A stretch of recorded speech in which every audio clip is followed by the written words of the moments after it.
हमने पिछले व्याख्यानों में जो बेसिक मैथमेटिक्स आपके काम में आने वाली है उसका अध्ययन कर लिया है, जिसमें मुख्य रूप से अवकलन, समाकलन, मैक्सिमा, मिनिमा, अवकलन के उपयोग के रूप में मैट्रिक्स, डिटर्मिनेंट आदि। अब हम उपभोक्ता व्यवहार का अध्ययन करेंगे। Theory of consumer behaviour. व्यष्टि अर्थशास्त्र में हम एक विवेकशील उपभोक्ता का अध्ययन करते हैं, और कोई उपभोक्ता विवेकशील तभी माना जाएगा जब वह अपनी कुल उपयोगिता को अधिकतम करने का प्रयास करे या कुल उपयोगिता को अधिकतम करना चाहता हो। उपभोक्ता को अपनी आय की जानकारी हो, उसे उपलब्ध वस्तुओं और विकल्पों की जानकारी हो,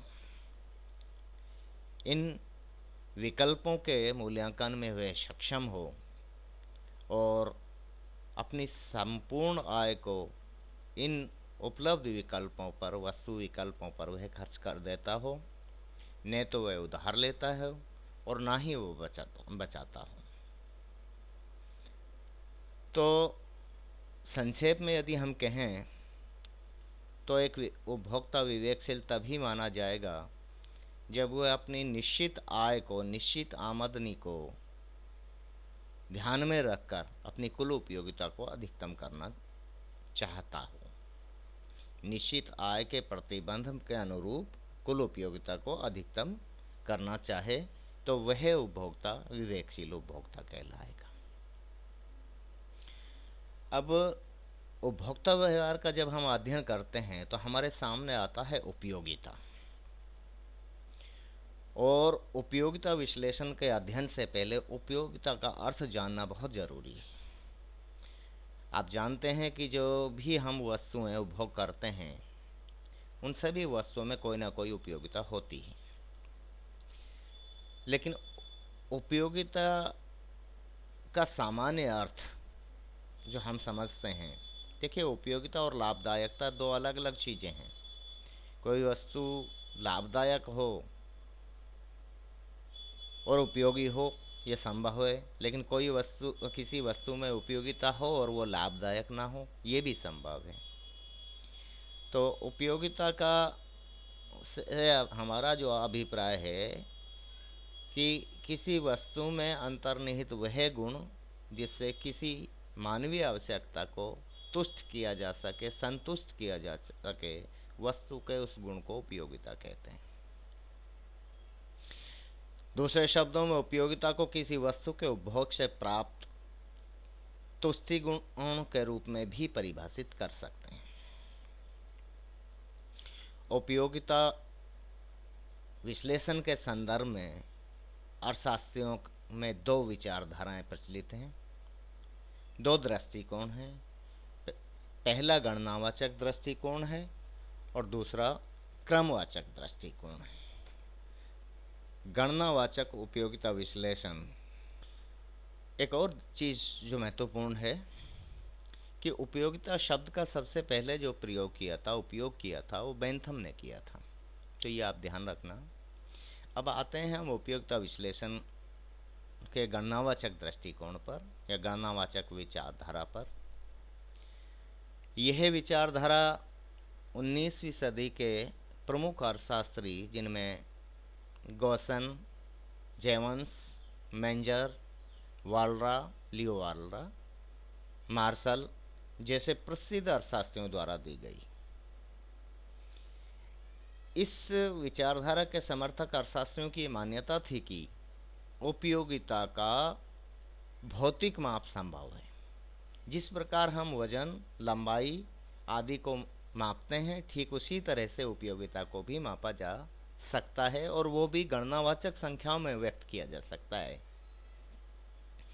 इस संदर्भ में प्रोफेसर वालरा ने उपयोगिता को मापने के लिए काल्पनिक इकाई यूटिल्स का सुझाव दिया कि उपयोगिता को यूटिल्स में मापा जा सकता है, लेकिन मार्शल का मानना था कि उपयोगिता का मुद्रा के द्वारा प्रत्यक्ष रूप से वास्तविक माप संभव है। काल्पनिक रूप से नहीं बल्कि वास्तविक रूप से उपयोगिता को मापा जा सकता है मुद्रा के माध्यम के द्वारा मुद्रा के मानदंड से।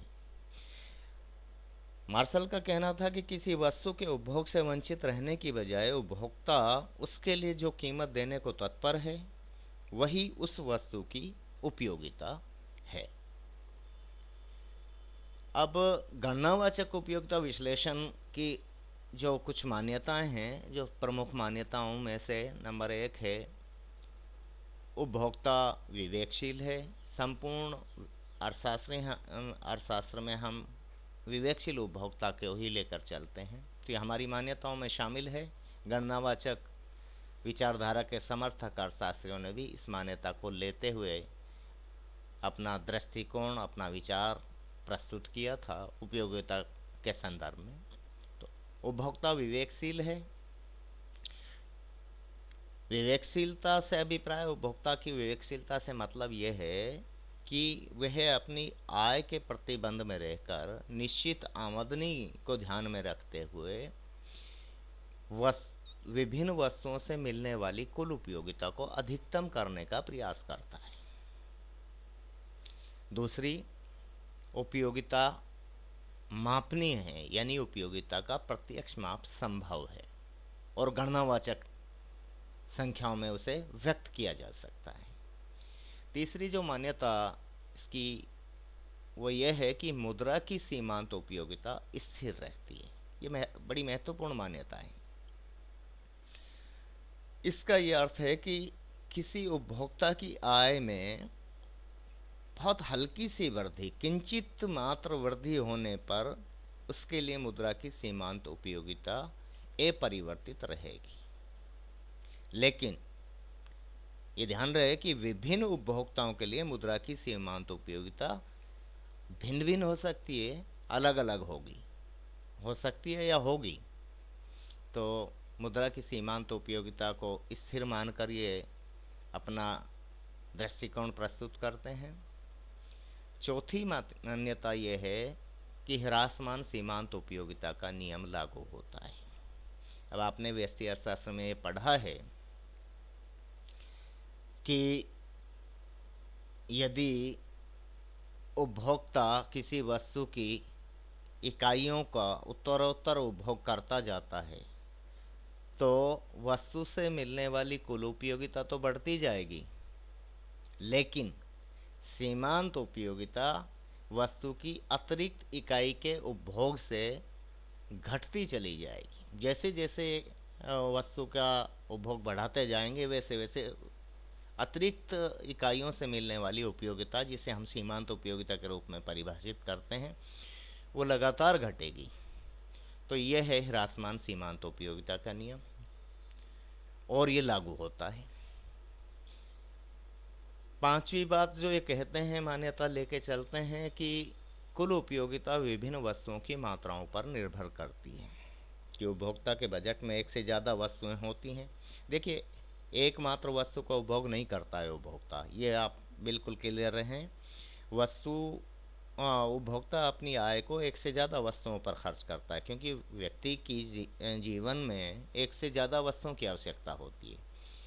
यदि उपभोक्ता अपनी संपूर्ण आय को किसी एक वस्तु पर खर्च कर देता है जबकि दूसरे विकल्प मौजूद हों, वस्तुएं उपलब्ध हों, इस तरह के उपभोक्ता को एकोनमादी कहते हैं। एकोनमादी उपभोक्ता कहते हैं। वो मोनोमेनिया का शिकार होता है। इस तरह के उपभोक्ता के बारे में हम अध्ययन नहीं करते हैं। ठीक है, तो वस्तु से जो मिलने वाली उपयोगिता है, कुल उपयोगिता वस्तुओं से, विभिन्न वस्तुओं से मिलने वाली उपयोगिताओं का जोड़ होती है, उन पर निर्भर करती है। अब शुरुआत के अध्ययनों में तो एक मान्यता और भी ली गई थी कि उपयोगिता स्वतंत्र होती है, इंडिपेंडेंट होती है और एडिटिव होती है, योगात्मक, लेकिन बाद में ये मान्यता छोड़ दी गई। तो ये मान्यता गणनावाचक उपयोगिता विश्लेषण के अर्थशास्त्री लेकर चलते हैं। अब हम बात करें कि उपयोगिता फलन क्या होता है। उपयोगिता फलन के संदर्भ में अभी जो आपने पढ़ा है, अभी जो हमने चर्चा की है, हमने बात की है गणनावाचक उपयोगिता विश्लेषण की, इसके समर्थक अर्थशास्त्रियों की, और इन गणनावाचक उपयोगिता विश्लेषण के जो मान्यताएं क्या हैं उनके बारे में बात की है। तो फिर हमने ये तो सब व्यष्टि अर्थशास्त्र में पढ़ा है। फिर इस पेपर को हम गणितीय अर्थशास्त्र या अर्थशास्त्र में गणित के प्रयोग, applications of mathematics in economics के नाम से क्यों जानते हैं? तो बिल्कुल सही है कि अभी तक जो हमने पढ़ा है, अभी तक जो हमने ये चर्चा की है, दरअसल ये व्यष्टि अर्थशास्त्र की ही चर्चा है। और गणितीय अर्थशास्त्र है जो व्यष्टि अर्थशास्त्र का गणितीय स्वरूप है। एक तरह से व्यष्टि आर्थिक सिद्धांतों को गणितीय समीकरणों के माध्यम से उनको प्रस्तुत किया जाता है। इसमें आगे जाके हम ये देखेंगे कि जिन चीज़ों का अध्ययन हमने किया हुआ है व्यष्टि अर्थशास्त्र में, हमने मांग पढ़ा है, हमने उपभोक्ता का विवेकशीलता पढ़ी है, उपभोक्ता का संतुलन पढ़ा है, फर्म के सिद्धांत पढ़े, उन सारे सिद्धांतों को यहाँ हम गणितीय समीकरणों के माध्यम से हल करने का प्रयास करते हैं। तो और फिर वैसे भी देखिए, भाषा दो तरह की होती है, एक शब्दों की भाषा, एक अंकों की भाषा। शब्दों की भाषा तो यही रहनी है।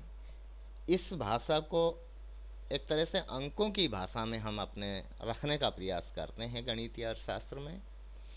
और हमने उतना ही गणित पढ़ना होता है जितनी हमारी रिक्वायरमेंट है, क्योंकि अगर हमें विशुद्ध मैथमेटिक्स पढ़ना होता या एडवांस मैथमेटिक्स पढ़ना होता तो उसके लिए देखिए एमएससी होती है, एमएससी इन मैथमेटिक्स। फिर हम बीए इकोनॉमिक्स या एमए इकोनॉमिक्स क्यों कह रहे होते हैं? दरअसल हम यहाँ गणित उतनी ही काम में लेते हैं जितनी हमारी ज़रूरत है। और हम खैर, तो अब ये चीज़ें जो हुई हमने डिस्कस की हैं, ये गणनावाचक उपयोगिता विश्लेषण से संबंधित हैं। आगे अगले व्याख्यान में बाकी बातें हम करेंगे। उपयोगिता फलन की प्रकृति आदि का अध्ययन अगले व्याख्यान में करेंगे। आज के लिए इतना ही। थैंक यू, धन्यवाद।